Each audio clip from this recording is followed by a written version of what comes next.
Welcome to Learning English. This program is designed for English learners, so we speak a little slower and we use words and phrases especially written for people learning English.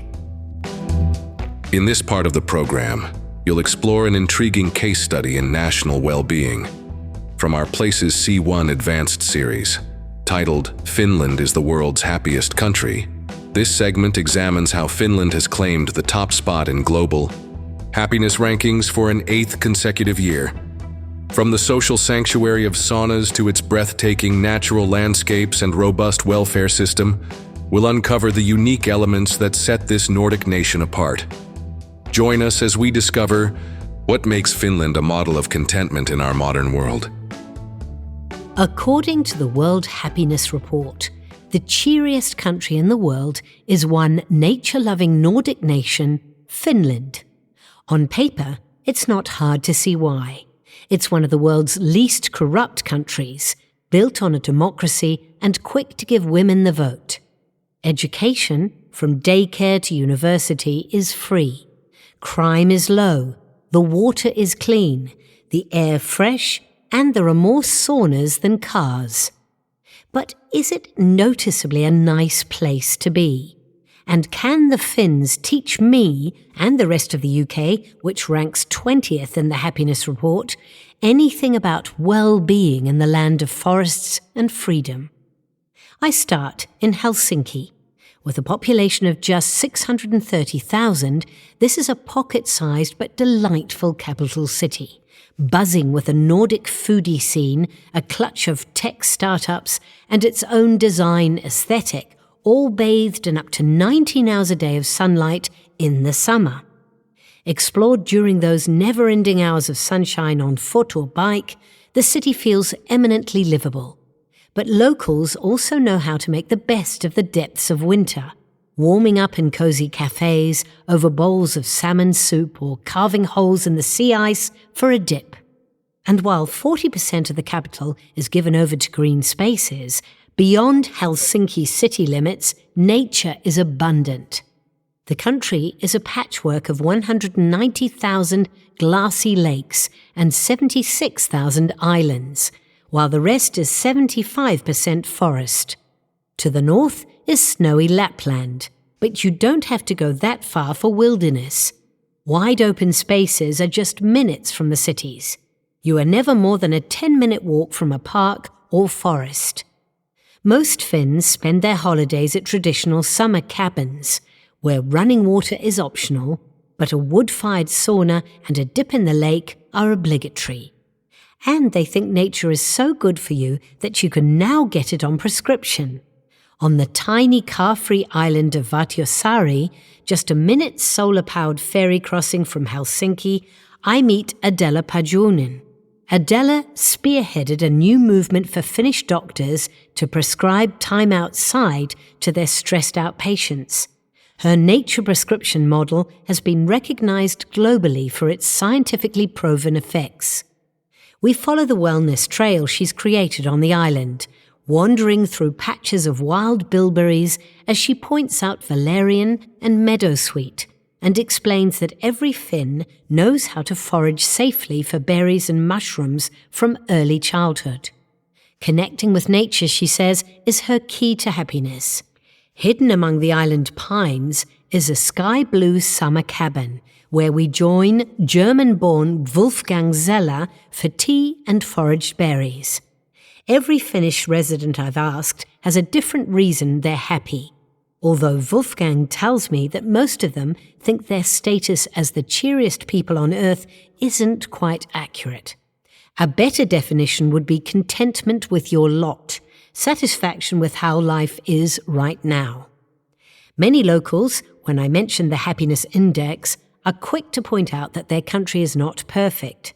Finns worry about the future of their welfare state, about climate change, and remind me of the worryingly long 830-mile land border with Russia. And there's a self-deprecating side to the Finns who have a dark sense of humour. Suffering makes one beautiful, says one Finnish proverb.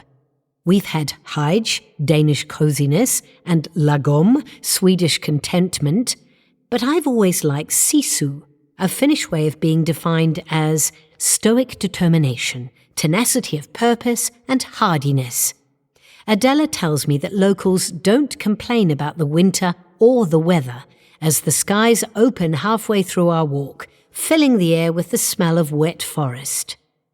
Further east in the region of Kotka-Hamina, wilderness guide Simo Perry and I carry a green canoe to the water. The Kaimi River branches out like an antler, and as we paddle upstream, dragonflies dot the surface, and I keep an eye out for moose among the pines on the riverbank. Simo explains that we can paddle where we please, thanks to the Jokaisa Kudek, or everyman's right, a law that gives everyone the freedom to use, roam and forage in Finland's forests and lakes. Back on the shore, we hike through dense forest and over moss-strewn bedrock to reach Lake Kukuljavi, near the village Roitsinpijata on Finland's southern coast. Simo cooks coffee and sausages at traditional lavu, a wooden shelter with a fire pit open for everyone to use. I jump off a little jetty into the lake's depths, as cool and clear as a glass of water. Cold water swimming, in Finland we just call it swimming, shrugs Helsinki local Lina Karpinen, is a way of life rather than a trend here. Finns have known about the mental and physical benefits of talviuinti, or ice swimming, for centuries. And in a country where lakes are frozen over from October until May, they think nothing of starting the day by drilling a hole in the ice for a dip. Perhaps it's because they can always warm up in the sauna afterwards. Wood-fired bathhouses are an ancient part of Finnish culture. Originally the space for washing one's body in a Finnish house, the sauna has evolved into a communal ritual for stress relief and socializing. Every Finnish embassy has a sauna where international diplomats may be invited for casual meetings in the nude. And while most Finns have a sauna at home, big public bathhouses are springing up again across the country. On Lona Island, a tiny slip of land just 150 metres long and only 10 minutes by ferry from Helsinki, I share a traditional mixed sauna with locals of all ages, including heavily pregnant women and my own baby, Sylvie, who joins in for a few minutes and is smiled at by the locals. "She's finished now," they say.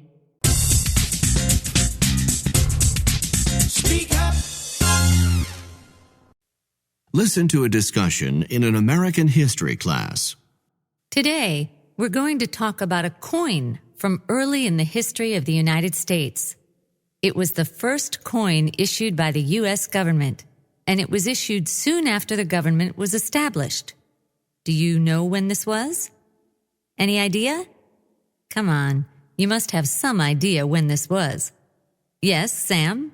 Was it in the late 1700s? That's right, Sam. This coin was issued in 1789. It was known by two names. It was known as both the Fugio coin and the Franklin coin. First of all, can you tell me why it was called the Fugio coin? Laura? It was called the Fugio coin because it had the word Fugio on the front of the coin. Fugio is a Latin word that means I fly. That's right, Laura. And this coin was also called the Franklin coin. Why was it called the Franklin coin? It was because Benjamin Franklin was on it, wasn't it? No, it was called the Franklin coin because Franklin was given credit for the wording on the coin. That's right. Now, this is the coin we're talking about. Let's look at the front of the coin. Can you describe the front for me, Sam? The front of the coin has a sundial in the middle, with the sun shining down on the sundial. Yes, both a sun and a sundial are there. And what else? Well, there's a date along one side, and there seems to be some wording at the bottom. Sam needs some help. Who can help Sam answer the question? Yes, Doug? The wording along the bottom is, "Mind your business." This coin's called the Franklin coin because Benjamin Franklin was given credit for the wording. Now, let's talk about the other side of the coin. Let me describe the front of the coin for you. Oh, excuse me. Did I say front? I meant back. On the back of the coin, there's a large circle made up of 13 linked circles. And in the middle of the circle are the words, "We are one." Do you understand what these words mean? I think so, particularly with the words, "We are one." This design on the back of the coin symbolizes the 13 original colonies linked into one country. That's a very appropriate idea for the first coin issued by the United States after the country won its independence. Now that's all for today. However, I'd like to suggest that some of you might want to be somewhat more prepared for the next class. And just to check on whether or not you're prepared, there just might be a quiz. Listen to a lecture in a zoology class. Okay, calm down, please. It's time to get started. You can continue your chit-chat after class. Our topic for today is hibernation. When it begins getting cold in the north as winter approaches, different types of animals deal with the approach of the cold weather in different ways. Some animals move south to warmer weather, some animals increase their activity to stay warm, and other animals hibernate during the cold weather. So today, we'll be discussing this third category of animals, the animals that hibernate. Now, these are the animals like groundhogs and bears that go into a state of unconsciousness or semi-consciousness during the cold winter months. The first animal we'll look at is the groundhog.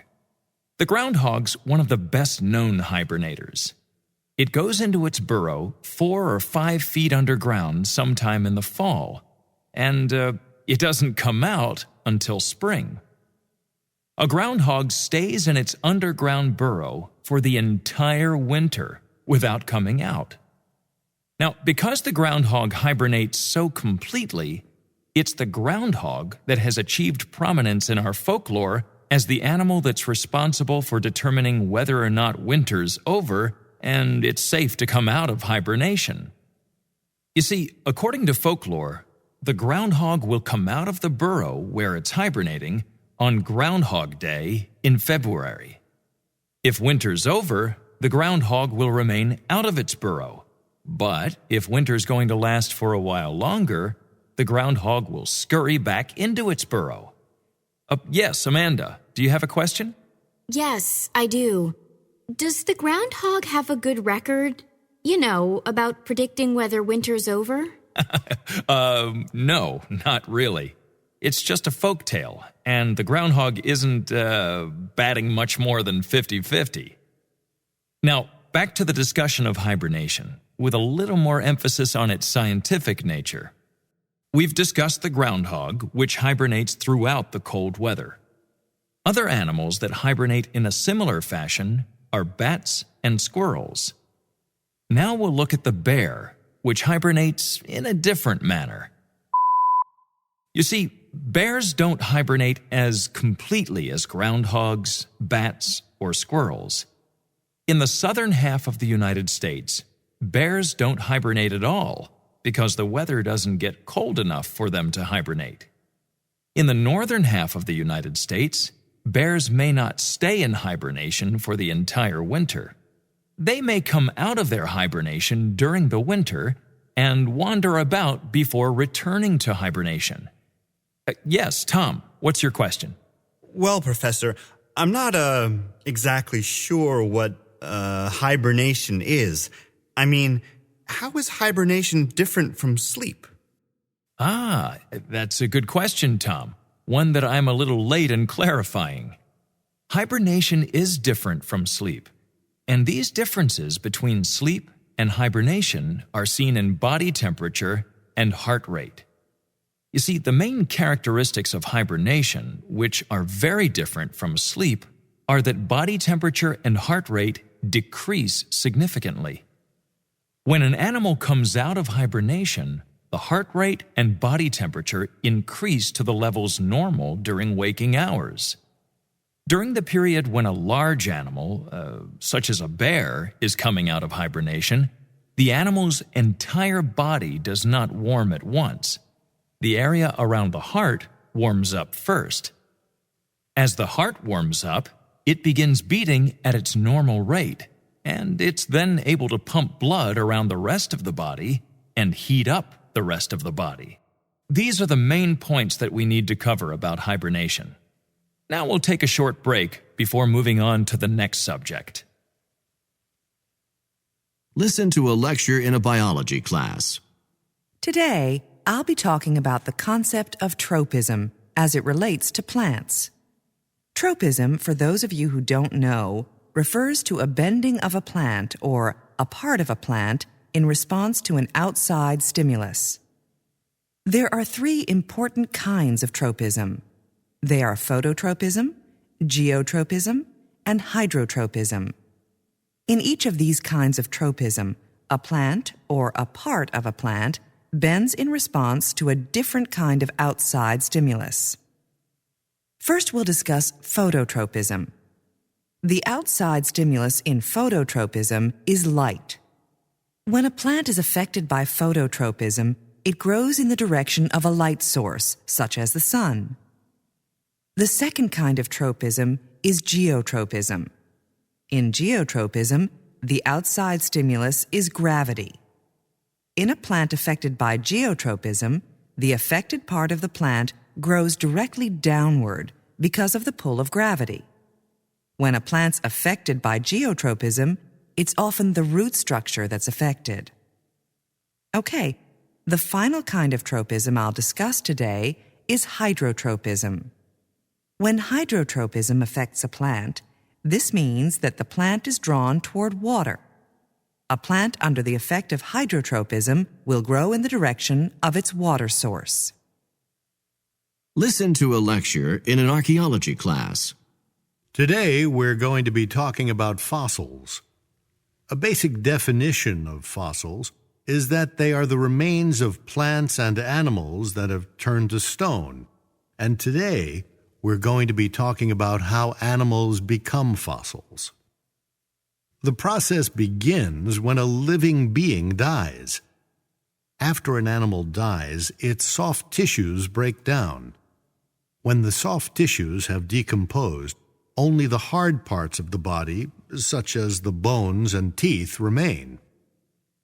Over a long period of time, the hard tissue becomes buried under layers of sediment. As more layers of sediment cover the hard tissue, it becomes buried more and more deeply. When the bones are buried deep in the earth, they come into contact with groundwater, and a change begins to occur. Minerals from the groundwater seep into the bones, and over long periods of time, the minerals eventually replace the bones. This is the actual step when fossilization occurs, when minerals from the groundwater have replaced the actual hard tissue from the original body. The buried fossilized remains, which are buried deep within the earth, may then make their way back to the surface. As the earth moves, the remains are pushed around. If they get closer to the surface where they can be seen, or get near enough to the surface where they can be dug out. Listen to a discussion by a group of students taking a law class. We need to know about Clarence Darrow and some of his more famous cases. Okay, I know that Clarence Darrow was a famous lawyer. What were some of his most famous cases? He was famous for the Eugene Debs case and the Loeb-Leopold case and the Scopes trial. He was also famous for his part in resolving a coal strike. Okay, let's go over each of these cases and make sure we understand them. The first one was the Eugene Debs case in 1895. Darrow defended Debs, who was the president of the Railroad Workers Union, after the railroad workers went on strike. Wasn't the strike by the railroad workers called the Pullman strike? Yes, it was. It was named after the Pullman, which was a type of railroad car. The next situation was the Pennsylvania coal strike in 1902. Clarence Darrow was asked by the President of the United States to arbitrate the coal strike. So this wasn't actually a trial. It was an arbitration. That's true. Now, there are two other trials we need to know about. The Loeb-Leopold trial and the Scopes trial. The Loeb-Leopold trial was in 1924. This was a very famous murder trial. And Clarence Darrow was the defense attorney in this trial? Exactly. Now, the last case we need to be familiar with is the Scopes trial, but I don't know much about that. The Scopes trial in 1925, also known as the Scopes monkey trial, was about evolution, about whether humanity evolved from monkeys. And who was Scopes? Scopes was a high school biology teacher who was charged with breaking the law because he taught evolution in school. And Clarence Darrow was the defense attorney in this trial? Yes, he was. I think we've covered the information we need to know about Darrow. We know about 3 of the trials in which he served as defense attorney. And we also know about the strike he helped to arbitrate. Listen to a discussion in a physiology class. Now, we're going to review the information on various types of fractures, or broken bones. Yesterday, we talked about 3 types of fractures. Do you remember what they were? Claire? They were simple, compound, and green stick fractures. Yes, exactly. Now, can you tell me how a simple fracture and a compound fracture differ? Are they different because of the number of fractures? Dave? No. The difference between a simple and a compound fracture refers to how much damage there is to the tissue around the broken bone, rather than the number of breaks in the bone. In a simple fracture, the bone is broken, but there's little damage to the tissue around the bone. In a compound fracture, the bone is broken, and there's a lot of damage to the tissue around the broken bone. So, how much tissue damage is there in a compound fracture? Gail? A lot. In a compound fracture, the broken bone actually comes through the skin. So when we talk about the difference between a simple and a compound fracture, this doesn't refer to the number of breaks in a bone. Instead, it refers to the amount of tissue damage. How do we refer to the number of breaks in a bone? Claire? To talk about the number of breaks in a bone, we talk about a single, a double, or a multiple break. A single fracture means 1 break, a double fracture means 2 breaks, and a multiple fracture means more than 2 breaks.